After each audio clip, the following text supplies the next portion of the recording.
Okay, good morning everyone. चलिए आज हम लोग डिस्कस करते हैं क्लास 7, क्लास 8 सब्जेक्ट साइंस हमारा होगा chapter 7 conservation of plant and animals. ठीक है, ये हमारा सेशन जो है 63 होंगे।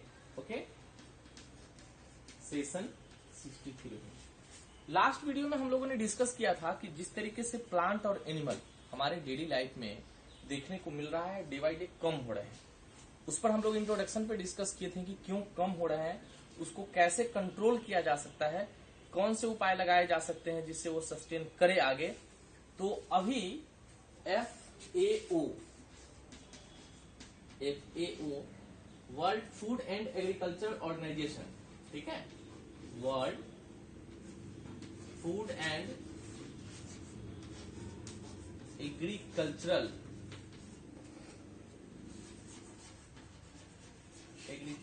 ऑर्गेनाइजेशन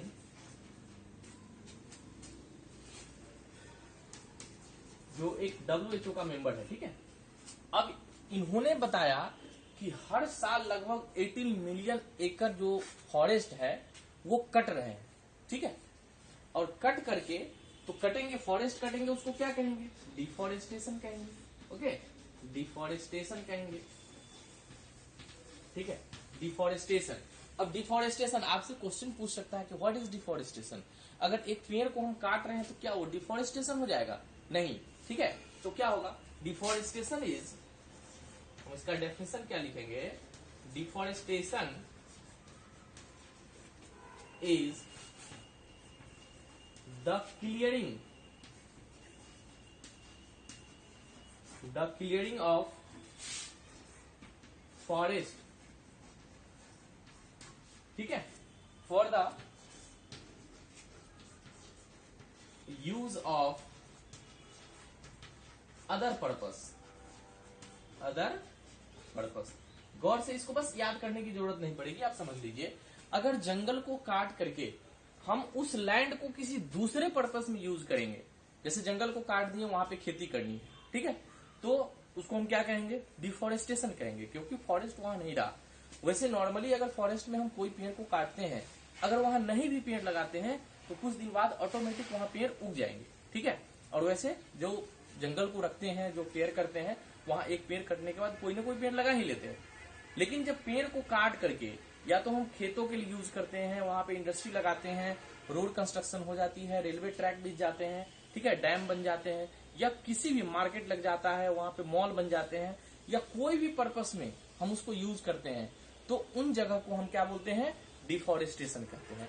तो यहाँ पे ध्यान रखेंगे, ये record FAO world food and agriculture organisation ने प्रोवाइड करता है कि 18 मिलियन एकड़ फॉरेस्ट अप्रॉक्स हर साल कटिंग डाउन हो रहे हैं, और उसके पीछे रीजन क्या है? ठीक है, तो आप, ये तो कॉमन क्वेश्चन है, ये हर लोगों को जानना भी चाहिए। और PPCC जो वर्ल्ड का भी 4 मेजर प्रॉब्लम है, PPCC, उसी में से एक है वर्ल्ड, ये पेड़ का कटना, वो सबसे ज्यादा डिपेंड करता है, जो हमने बात किया पॉपुलेशन के ऊपर। ठीक है, पॉपुलेशन के ऊपर, ये एकदम ध्यान रखेंगे कि ये पेड़ के कटने में, पॉपुलेशन के बढ़ने के एक सबसे बड़ा मेजर कॉज है, जंगल कटने में सबसे मेजर कॉज है पॉपुलेशन का increment.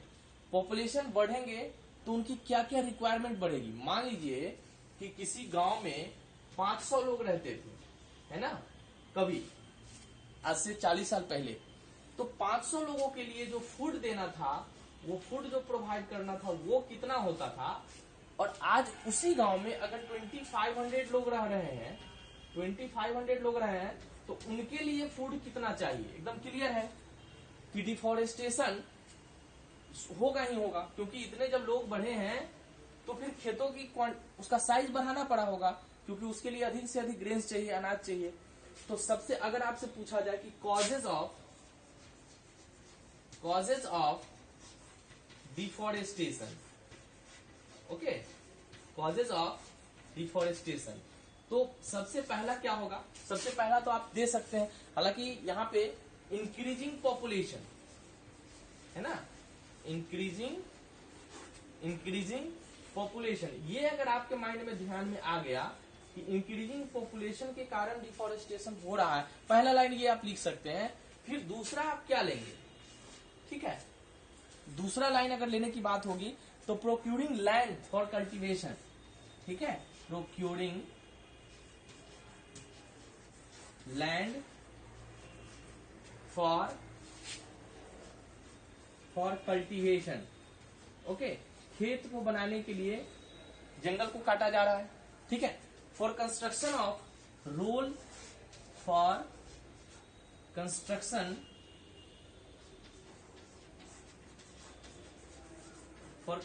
Of, okay, road, railways, dam, ठीक है, डैम, मॉल, ईटीसी, ये आपका थर्ड कॉज हो जाएगा। डिफरेंट चीज जो कंस्ट्रक्शन हो रहा है उसके लिए हम फॉरेस्ट को काट रहे हैं, ठीक है। उसके बाद अगर अधिक से अधिक घर बन रहे हैं तो क्या होगा, उसके लिए क्या होगा, फर्नीचर अधिक से अधिक चाहिए, तो क्या लिखेंगे आप, for making of furniture, okay. जंगल की कटाई इसलिए भी होती है, ठीक है। उसके बाद क्या लिखेंगे, फॉर द फ्यूल्स, ठीक है, जंगल को काटा जा रहा है जलावन के लिए, फ्यूल्स के लिए, ठीक है। उसके अलावा जब लोगों की संख्या बढ़ रही है तो लोगों की रिक्वायरमेंट बढ़ रहे हैं, इंडस्ट्री बढ़ रहे हैं तो उसकी सेटलमेंट कहीं ना कहीं धरती पे ही होगा, और जब उसकी सेटलमेंट हो रही है तो उसमें फ्यूल्स भी खर्च अधिक से अधिक हो रहे हैं। आप देख रहे होंगे कि एक इंडस्ट्री में अगर 10 ट्रक कोयले की खपत हो रही है तो पूरा अगर 10-20 इंडस्ट्री बढ़ जाए तो 100 ट्रक कोयले की खपत होगी, है ना। तो कोल माइंस जहां भी होता है वो धरती पे ही है, और जैसे जैसे कोल माइंस से कोल्स निकाले जाते हैं वहां जो जंगल है उसको काट करके एकदम खत्म कर दिया जाता है। जब तक पेड़ कटेंगे नहीं तब तक नीचे जमीन के अंदर से कोयला निकलेगा नहीं, ठीक है। तो इसको हम कोल माइंस कह सकते हैं। कोल माइंस के पास जितने भी पेड़ होते हैं उसके ऊपर जो फॉरेस्ट होते हैं वो सभी के सभी काट दिए जाते हैं, तब जाके कोयला वहां से निकाला जाता है।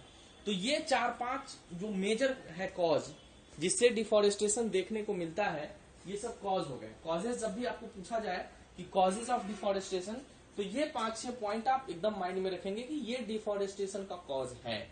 और इन सब चीजों का जो मेजर कॉज है, जो रूट कॉज है, वो है पॉपुलेशन, है ना। जो रूट कॉज है वो है पॉपुलेशन, ठीक है। तो डिफॉरेस्टेशन में सबसे कॉज को आप याद रखेंगे। अब हम देखते हैं कि डिफॉरेस्टेशन अगर होती है, कॉज तो आपने समझ गया, कारण समझ गया कि इन सब कारणों से डिफॉरेस्टेशन होता है। अब डिफॉरेस्टेशन होने से क्या इफेक्ट पड़ता है, जरा इसको समझ लेते हैं। आपको पहले ही बताया गया कि पीपीसीसी वर्ल्ड का मेजर प्रॉब्लम है, तो पॉपुलेशन के कारण ही आपको ये देखने को मिला, ठीक है। अब जो डिफॉरेस्टेशन जो हो रहा है तो दूसरा क्या होगा, ठीक है। कॉज तो आप समझ गए, इफेक्ट ऑफ डिफॉरेस्टेशन। अब आपसे दूसरा क्वेश्चन पूछा जा सकता है, इफेक्ट ऑफ डिफॉरेस्टेशन, ठीक है, डिफॉरेस्टेशन। अब आप जरा गौर करिए कि जब फॉरेस्ट होता है, ठीक है, क्या इफेक्ट पड़ेगा हमारे ऊपर। जब फॉरेस्ट होगा तो ये CO2 अधिक से अधिक एब्जॉर्ब करेगा, O2 अधिक से अधिक देगा, ठीक है। फॉरेस्ट का काम है CO2 और O2 का बैलेंस करना, कहाँ, तो नेचर में। अब फॉरेस्ट अगर नहीं होगा तो क्या होगा, CO2 बढ़ेंगे, ठीक है। तो क्या लिखेंगे हम, increasing of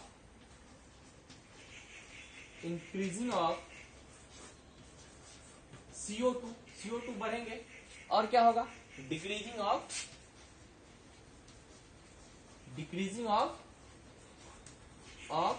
O2 due to this climatic unbalance, ठीक है, अनबैलेंस, ओके। अब जब ये CO2 O2 बैलेंसिंग नहीं होगी तो स्वाभाविक है कि वो अनबैलेंस हो जाएंगे, ठीक है। अब देखिए पीपीसीसी में एक आपने कॉज समझा, population, pollution, climate change and corruption. तो इसमें क्लाइमेट चेंज तो सबसे पहले होता है, क्लाइमेट चेंज, ये सबसे बड़े, ये भी कॉज है, और कोई भी छोटा कॉज नहीं, सब बड़ा बड़ा कॉज, कोई छोटा कॉज नहीं, ठीक है। जहां पे प्लांट अधिक से अधिक होंगे वहां पे CO2 का एब्जॉर्प्शन अधिक से अधिक होगा, वहां पे ऑक्सीजन सप्लाई अधिक से अधिक होगी। अच्छा, उसके बाद जब क्लाइमेट CO2 इन्वायरमेंट में बढ़ेंगे तो क्या होगा, वो increment of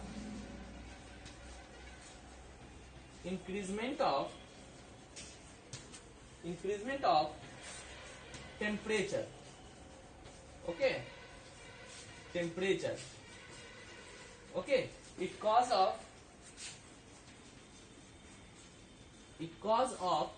global warming, global warming. अब जब CO2 बढ़ेंगे इन्वायरमेंट में, CO2 के बढ़ने के कारण हमारे अर्थ का टेम्परेचर बढ़ेगा। जब अर्थ का टेम्परेचर बढ़ेगा, इसको ग्लोबल वार्मिंग के रूप में इसका नेमिंग करते हैं, ग्लोबल वार्मिंग होगा। और ग्लोबल वार्मिंग होने से आपको पता है कि ग्लेशियर पिघल रहा है। आपको माउंट एवरेस्ट को देखते होंगे, कभी टीवी पे देखे होंगे कि वो आइस से कवर्ड है, एकदम वेपर वहां से बढ़ रहे हैं, आइस से कवर्ड है। अगर टेम्परेचर बढ़ेगा तो क्या होगा, वहां का आइस पिघलेगा तो समुद्र के अंदर जो छोटे छोटे आइसलैंड है वो सब डूब गए हैं, बहुत सारे आइसलैंड डूब गए हैं। ठीक है, वैसे इंडिया भी पेनिनसुला है, 3 तरफ से जो घिरा हुआ है उसको पेनिनसुला कहते हैं। तो ये सब आइसलैंड डूब रहे हैं, ये सब इसके इफेक्ट हैं। क्लाइमेट चेंज हो गए, क्लाइमेट चेंज होने का कारण उसके बाद कॉज होगा फ्लड का, है ना, फ्लड हो सकता है। उसके बाद ड्राउट्स हो सकता है ना, ड्राउट्स, सुखाड़, ठीक है, ये सब इसके कॉज हो सकते हैं। अब देखिए, इस साल हालांकि लॉकडाउन में जो व्हीकल्स वगैरह बंद रहे हैं, इंडस्ट्री बंद रहे, तो थोड़ा सा बारिश भी बहुत अच्छा हुआ इस बार का बारिश तो शायद हम लोग बहुत दिन पहले छोटे थे तो ऐसा बारिश हुआ था, 20 साल पहले की बात है। इधर 5-7 सालों में ऐसी बारिश नहीं हुई थी जैसा इस साल हुआ है। तो क्लाइमेट थोड़ा सा कंफर्टेबल है, ठीक है, गर्मी भी पड़े हैं, बारिश भी अधिक हुई है, सब कुछ ठीक ठाक है।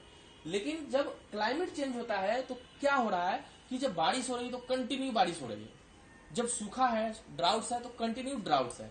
मतलब क्लाइमेट जैसा है वैसा ही रहने की कोशिश कर रहा है।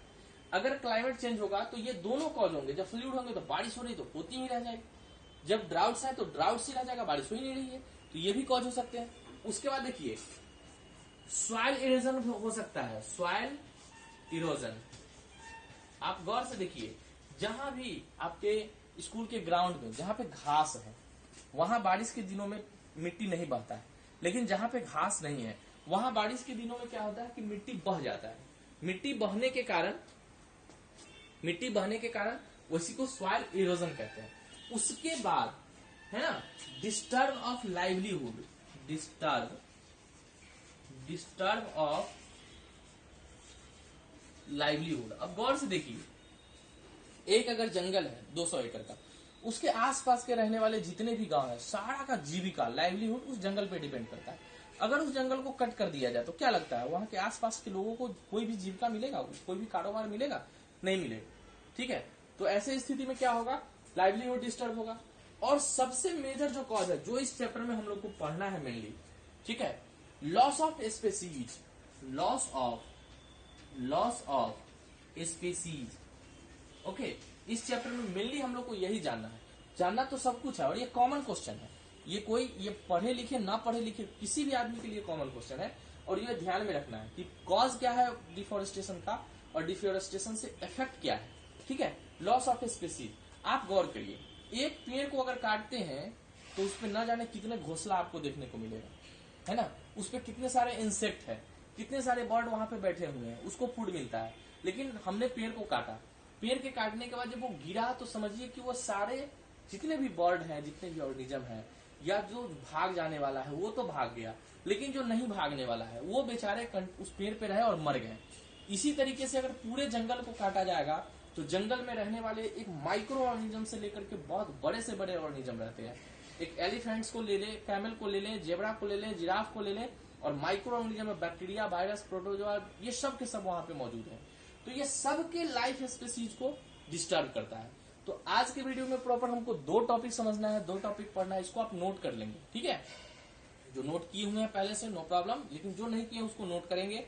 कॉज ऑफ डिफॉरेस्टेशन और इफेक्ट ऑफ डिफॉरेस्टेशन, ये दोनों बहुत ही मेजर टॉपिक है, मेजर क्वेश्चन है, आपको बार बार पूछा जाता है और इसी के आगे हम इस चैप्टर को लेकर कर बढ़ेंगे। ठीक है, ओके। तो आज की वीडियो में प्रॉपर इतना, इसमें भी 6 पॉइंट है लगभग, 2, 4, 6, 7, 8 लगभग इतने पॉइंट्स आपको इसमें ध्यान रखना है और उधर ध्यान रखना है। आप कोई भी चीज याद नहीं करेंगे, अब बिना याद किए भी आप लिख सकते हैं, है ना, कोई जरूरी नहीं कि ये सब हमें याद है, दूसरी बार लिखेंगे तो हो सकता है ये ऊपर का नीचे हो सकता है, एक के बाद दूसरा याद आता जाएगा। ठीक है, तो आज इतना, आप नोट्स तैयार करें। Okay, thank you, good bye.